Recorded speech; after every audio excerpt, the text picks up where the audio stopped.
6 का तीसरा number question है, ध्यान दीजिएगा। क्या है?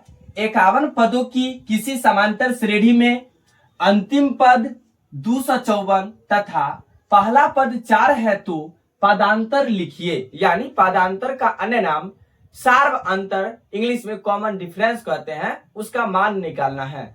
और चलिए हल करते हैं, सॉल्व करते हैं कि क्या क्या मान दिया गया है। दिया गया है n का मान कितना है? 51 है तो 51।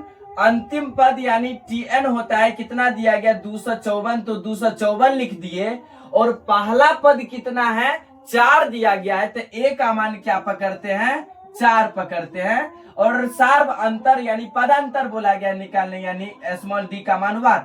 और एक सूत्र होता है tn बराबर क्या होता है? a plus n-1 into D. ये सूत्र होता है tn यानी nवा पद यानी tn का।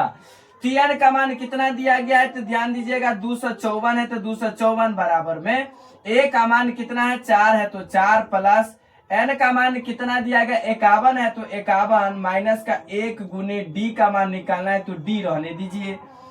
254 है, तो 254 बराबर किस पार में 4 लाएंगे? तो माइनस का 4 इंटू, मतलब इक्वल है तो इक्वल, और 51 में से 1 जाएगा तो 50 गुने कितना? d। चलिए सॉल्व करते हैं, आगे बढ़ते हैं। तो 254 में से 4 जाएगा तो कितना बचेगा? 250 बराबर में कितना आ रहा है? 50d आ रहा है, तो 50d।